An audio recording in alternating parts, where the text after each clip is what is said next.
connexion. Ah, que Dieu soit béni.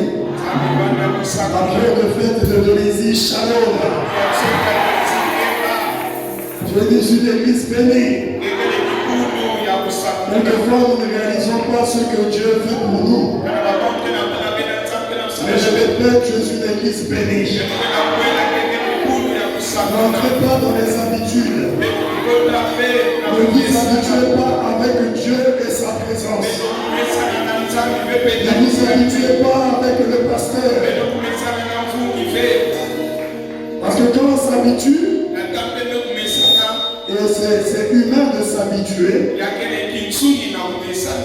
on ne réalise plus la valeur de ce qu'on a. Alors que vous avez quelque chose plein de valeur, inestimable. Prenez conscience de ça. Et tout ça, c'est à cause du don que Dieu vous a donné.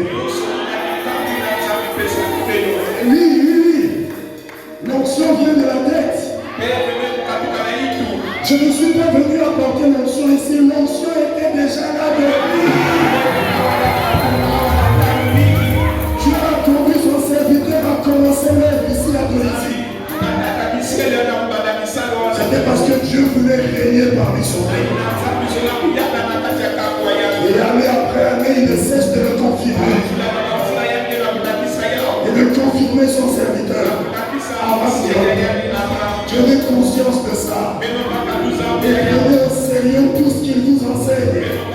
Et vous verrez la gloire de Dieu. Que Dieu vous bénisse. Asseyez-vous quelques instants.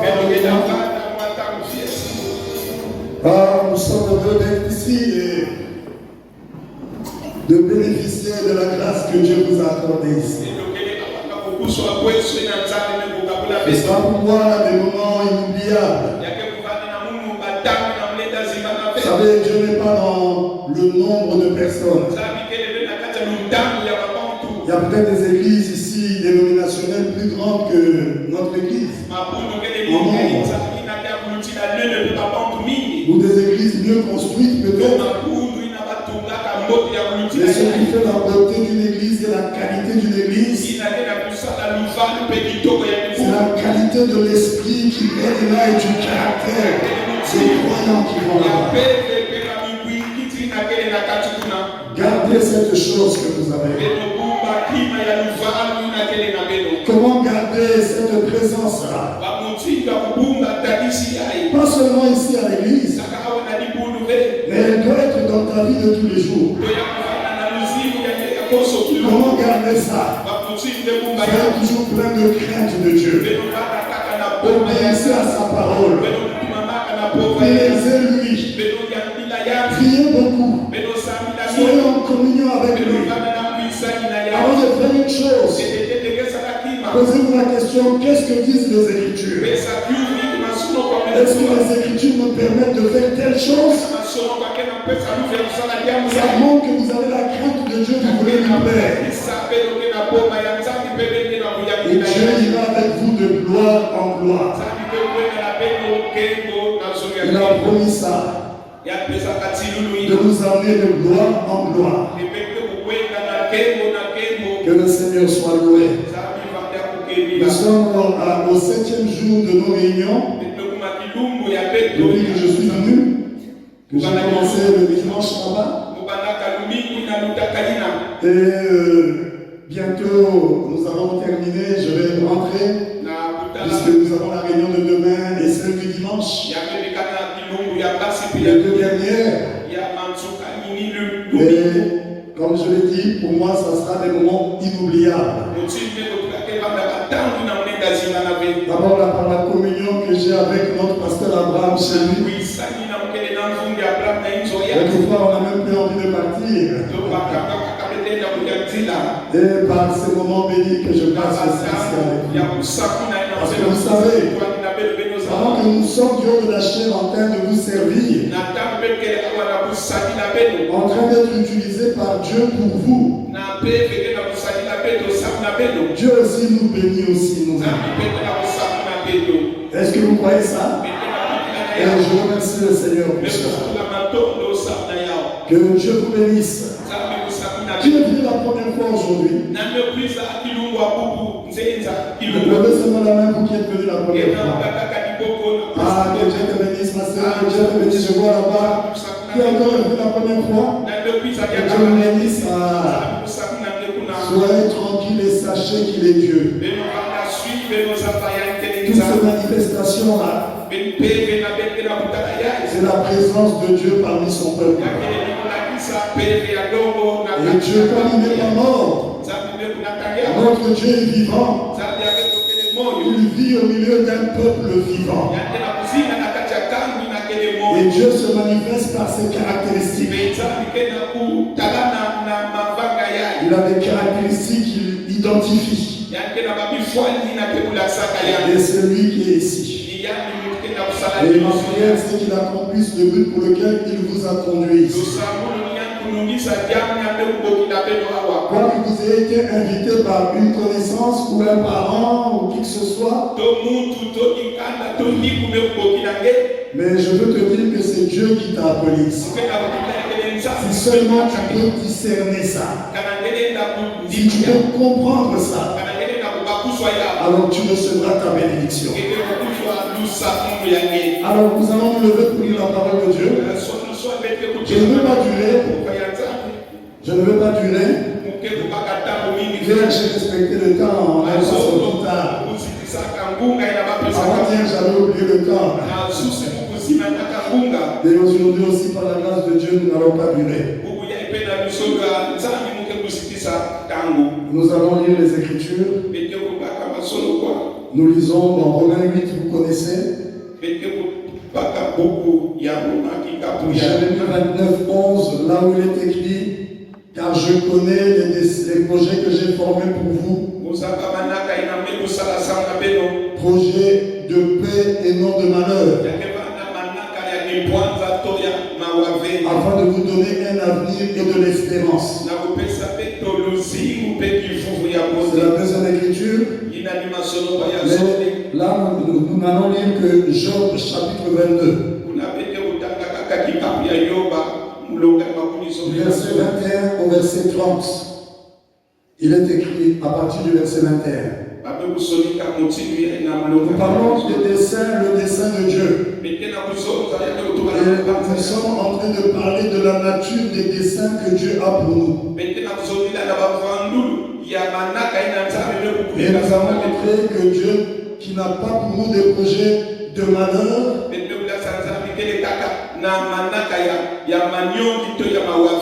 c'est qu'il a des projets de bonheur.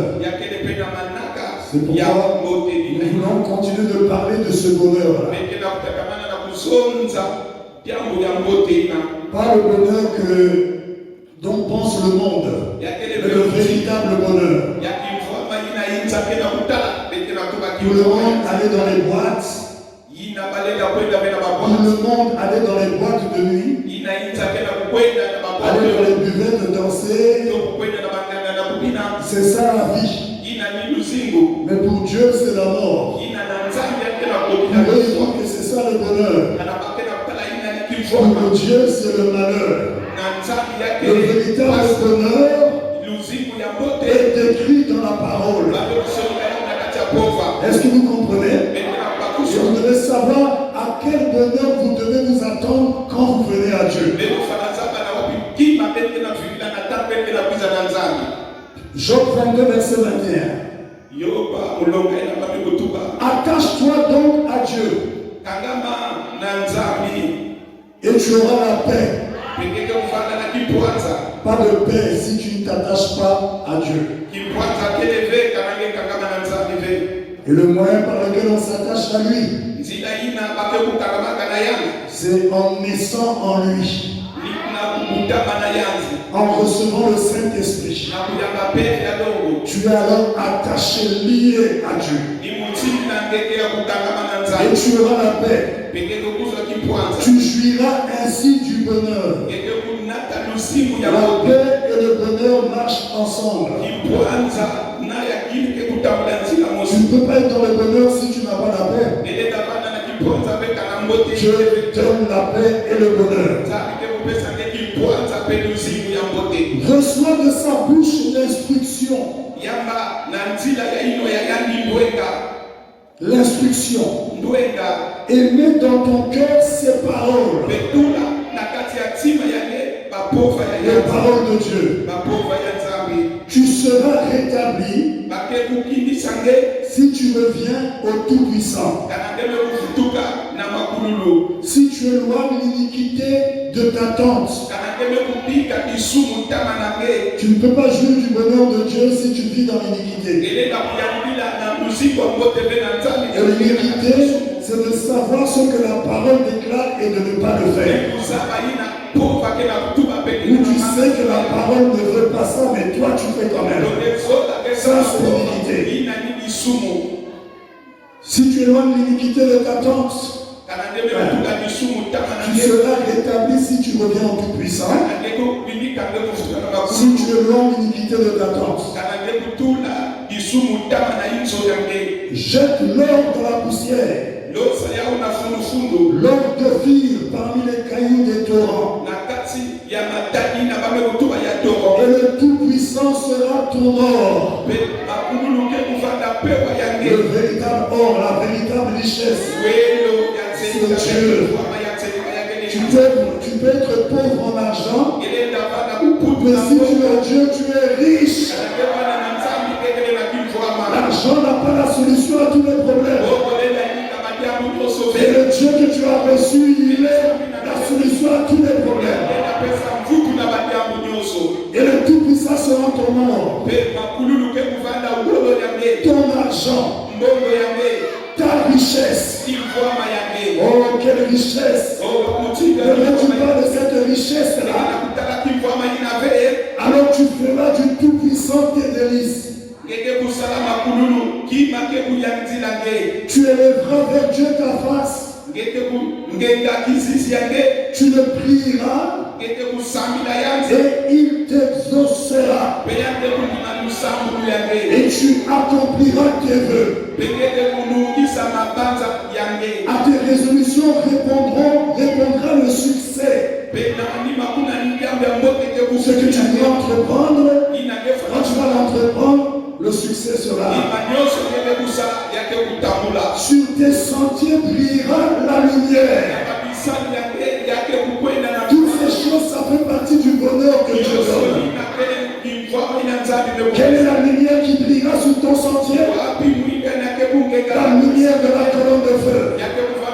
La lumière de cette promesse rendue manifeste. Car la parole de Dieu, quand elle se manifeste, elle est la lumière. Vient de l'humiliation. Oui, parce qu'il peut avoir des problèmes, des malheurs. Le malheur atteint souvent le juste. Tu prieras pour ton relèvement. Dieu secoue celui dont le regard est abattu. Et Dieu ne serait pas là, il délivrera même le coupable. Il délivrera même le coupable, celui qui est coupable. Dieu va le délivrer. Koufa qui salue. Ah, c'est ça coupable. Ah bon, Koufa qui salue, c'est pas celui qui a perdu le travail. Ah, ok. Pardonne-moi, mon frère. Il délivrera même le coupable, celui qui est coupable, condamné. Dieu le délivrera à cause de qui? Qui devra son salut à la pureté de tes mains. Donc à cause de toi, Dieu va délivrer même les coupables, les pécheurs. Pourquoi nous avions dit que par toi, Dieu peut délivrer ta famille. Il veut briser un lien qui agit dans ta famille à cause de toi. Prions le Seigneur. Oh Père béni, Créateur des cieux et de la terre, nous sommes là pour toi. Et nous te remercions, Père, pour ta présence au travers de la louange, pour la joie que nous avons de te louer. Oh, nous avons été créés pour te louer. Nous existons pour servir à la louange de ta gloire. Nous sommes heureux de le faire, Père. Donne-nous une fois de plus, Père. Accomplis le but pour lequel tu nous rassembles. En ce 7e jour de réunion que nous avons. Viens parmi nous, Seigneur. Et bénis chacun d'entre nous. Même ceux qui nous suivront en différé. Au travers des vidéos. Qu'ils soient bénis, Père. Accorde-le, Seigneur. Au nom du Seigneur Jésus-Christ. Bénis les Écritures que nous avons lues. Au nom de Jésus-Christ. Et parle-nous, Père. Amen. Amen. Que le Seigneur vous bénisse. Que Dieu bénisse chacun d'entre nous. Oh, nous sommes heureux d'être dans la maison du Seigneur. David disait, je suis dans la joie. Lorsqu'on se dit, allons dans la maison du Seigneur. Lorsque vous venez ici, vous devez toujours être dans la joie. Donc je le dis souvent, nous allons quitter nos maisons pour venir dans sa maison. Donc nous n'avons pas à nous inquiéter. Quel que soit le problème que nous avons, si tu as la foi, tout est possible à celui qui croit. Nous avons vu hier que nous avons examiné quelle est la nature des desseins que Dieu a pour toi et moi. Quelle est la nature de ces projets? Des projets que Dieu a pour ses enfants. Et c'est toujours dans le livre de Jérémie, le chapitre 29, le verset 11. C'est dans ce verset que Dieu nous dévoile que Dieu n'a pas pour nous des projets de malheur. Mais les desseins, les projets qu'il a pour toi et moi sont des projets de paix et de bonheur. Et ça nous rassure. Ça nous encourage à nous donner au Seigneur. Parce qu'il a pour nous des projets de bonheur. Il est notre Père. Et tout comme un Père dans le naturel a des bons projets pour ses enfants, Dieu qui est le véritable Père céleste, il a des bons projets, des bons desseins, des desseins de bonheur pour ses enfants. Et pourquoi? Parce que nous avons vu qu'il veut nous voir heureux. Nous l'avons vu en disant, frère Bernard, je ne veux pas nous voir tristes. Dans une autre citation que je n'ai pas lue, frère Bernard dit que Dieu ne veut pas nous voir avec un visage renfrogné, ou bien avec un visage plissé comme ça, mais il veut voir nos visages rayonnants de joie. Et cela n'est possible que si nous tournons les regards vers lui. Car la Bible déclare, quand nous tournons les regards vers lui, on est rayonnant de joie. Si tu regardes à toi-même, tu seras découragé. Si tu regardes à ton frère que tu aimes et qui t'a causé peut-être du tort, tu seras découragé. Mais il y en a un qui ne nous cause jamais quelconque tort. Il y en a un qui ne nous abandonne jamais. Tes parents pourront t'abandonner. Ta famille pourra t'abandonner.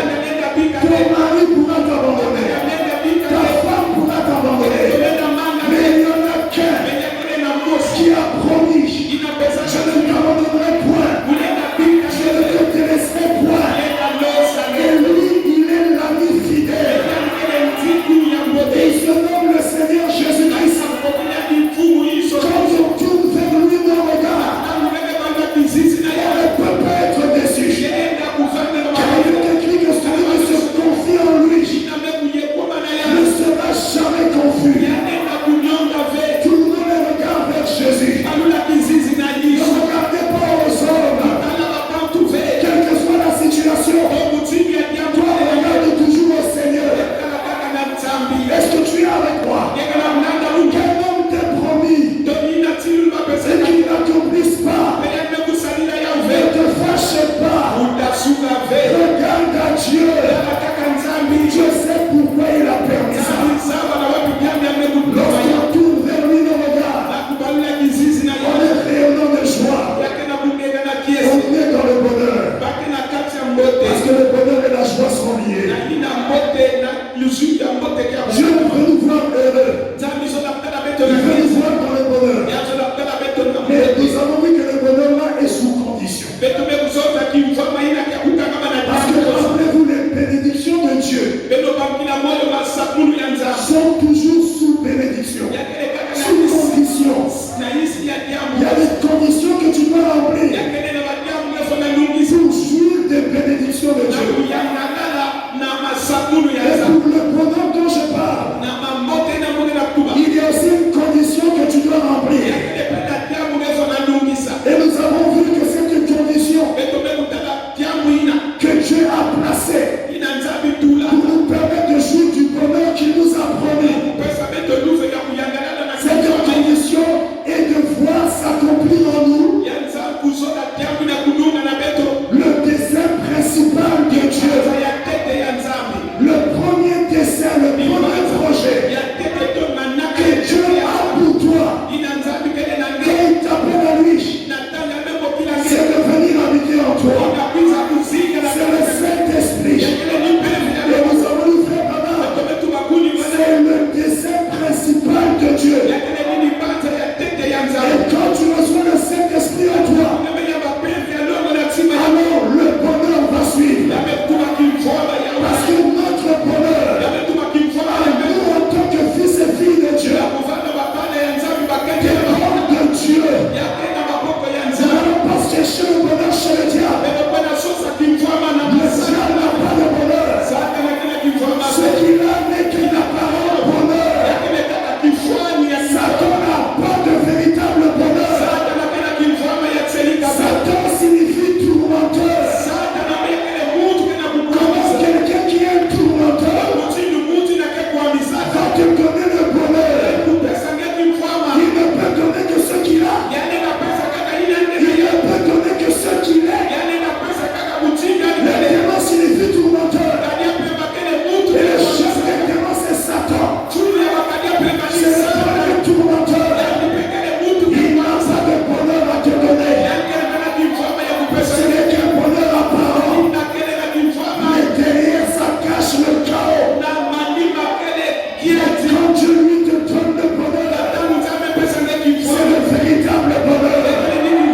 Et ce véritable bonheur, il peut venir que quand tu as accompli dans ta vie son premier dessein, le dessein principal, quand tu reçois Dieu dans ton cœur, quand tu reçois Dieu dans ton cœur, tu reçois tout ce qu'il y a en Dieu.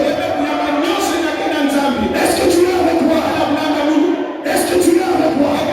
La condition de ce bonheur, c'est le Saint-Esprit. Et nous l'avons démontré en lisant 3 écritures bibliques dans l'Ancien Testament hier. Nous avons vu dans le livre de l'Ecclésiaste au chapitre 8 que Dieu garantit le bonheur à ceux qui craignent l'Éternel. Et nous avons montré que la véritable crainte de Dieu vient quand on reçoit le Saint-Esprit en soi. Tu ne peux pas vraiment craindre Dieu, respecter Dieu en obéissant à sa parole si tu n'as pas de Saint-Esprit. Lorsque Salomon déclare dans l'Ecclésiaste que Dieu donne le bonheur à ceux qui le craignent, la pensée de Dieu qu'il y a là, c'est que Dieu donne le bonheur à ceux qui ont le Saint-Esprit.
Il s'est placé devant le Jourdain. Il a voulu tester s'il avait reçu la chose qu'il avait désirée. La chose là se cachait dans le manteau. Et il a dit, oui, le Dieu d'Élie. Avec le manteau, il a frappé le Jourdain. Et le Jourdain s'est séparé.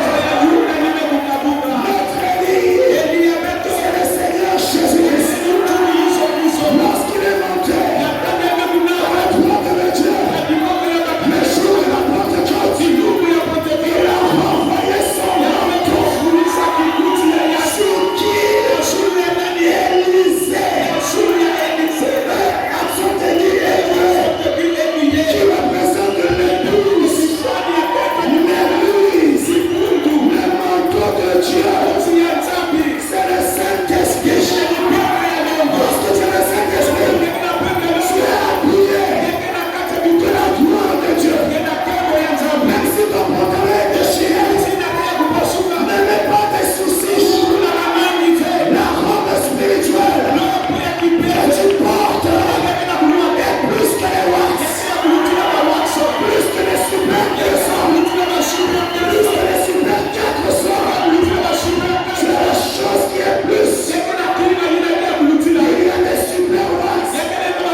puisse maintenant être écrite.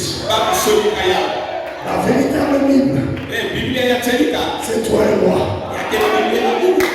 La première fois que tu avais écrit sur la loi, c'était la loi. La deuxième fois, c'était la justice des prophètes. Mais la loi et la justice ont failli. La troisième fois, quand il a écrit, c'était pour apporter la grâce, le pardon. Toi, tu étais cette femme. Nous étions tous condamnés. Voués en enfer. Séparés de Dieu. Notre destinée était l'enfer. Mais l'amour de Dieu a fait qu'il descende de son trône. Il est venu dans un corps de chair. Il a vécu comme un simple homme. Il a pris nos péchés. Il s'est humilié jusqu'à devenir péché à cause de toi et moi. Dans quel but? T'apporter la grâce. C'est la grâce qui guérit. Je ne prêche pas un message de loi. Le message que nous avons reçu est un message de grâce. Et la grâce te dit, va et ne pêche plus. Va et ne sois plus incrédule. Le véritable péché, c'est l'incrédulité. Si tu commets adultère, si tu mens, si tu escroques, c'est parce que tu es incrédule à la parole.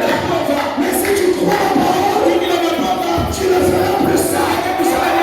Le véritable péché, c'est l'incrédulité.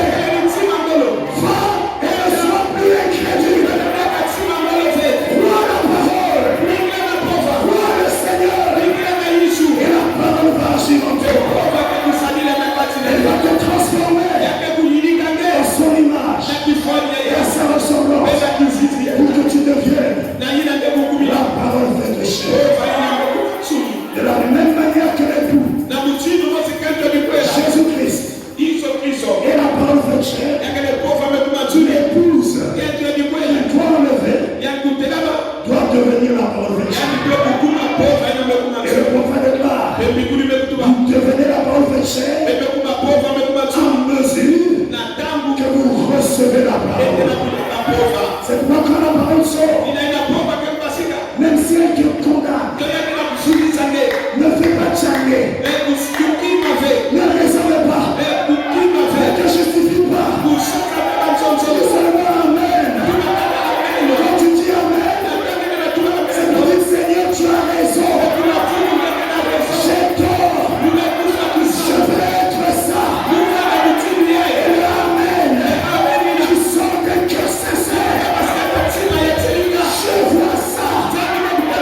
Et Dieu manifestera la parole. Est-ce que tu dis Amen? Amen. Gloire à Dieu. Oh, j'étais où là? On a fait une grande balade. Le livre de Chroniques nous a montré que la condition du Saint-Esprit, la condition du bonheur, c'est vraiment le Saint-Esprit. Les sacrificateurs seront revêtus. Ah ouais, c'était là. Quand j'ai parlé de revêtu du vêtement, alors le Saint-Esprit nous a emmenés dans une parole. Nous parler du vêtement du Saint-Esprit et de la parole de chair. Quand tu es revêtu du salut, alors le bonheur sera là. Et en Psaume 23, nous avons aussi lu une écriture qui garantit que le bonheur vient après le Saint-Esprit. Tu réduis ma tête. Et ma coupe déborde. Oui, le bonheur et la grâce m'accompagneront tous les jours de ma vie. À quel moment? Quand tu es loin d'huile et que ta coupe déborde.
pourquoi recevoir le Saint-Esprit?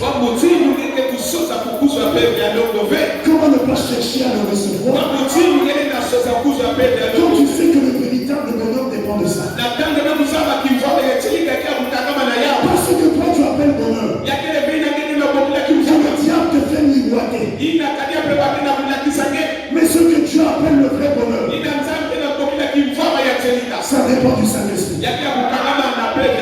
Reçois-le. Depuis que tu as pris, pourquoi tu ne le reçois pas? Il y en a même 5 ans dans le message, même 10 ans, il n'a jamais reçu le Saint-Esprit. Oh non, c'est parce que Dieu ne veut pas me le donner. C'est pas juste. Dieu est plus désireux de te donner le Saint-Esprit que toi tu n'en as le désir.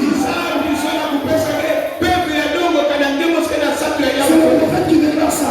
C'est pas parce que Dieu ne veut pas te le donner. C'est parce que toi tu ne veux pas le recevoir. Tu ne fais pas ce que Dieu te dit de faire. C'est pourquoi tu ne le reçois pas. En réalité, Madame déclare, dès que vous croyez et que vous vous répandez, vous êtes baptisé dans l'eau. Au nom du Seigneur Jésus-Christ, vous devrez recevoir le Saint-Esprit dans les eaux du baptême. Et frère, Madame va plus loin. Dieu même n'attend même pas le baptême. Si toi tu es venu la première fois et que tu comprends que le Saint-Esprit existe et que Dieu va te le donner, si ton cœur est disposé, pendant que je parle, il est capable de faire la même chose qu'il avait fait dans le livre des Actes. Dans la maison de Corneille, il était rassemblé avec sa famille. Pierre était là. Il prêchait la parole. Et pendant qu'il prononçait cette parole, le Saint-Esprit descendit sur tous ceux qui l'écoutaient. Et Pierre était étonné. Il dit, oh, mais il n'a même pas pris le baptême de l'eau. Alors il a dit, peut-on refuser l'eau du baptême à ceux qui ont reçu le Saint-Esprit? Alors il a ordonné qu'ils soient baptisés d'eau.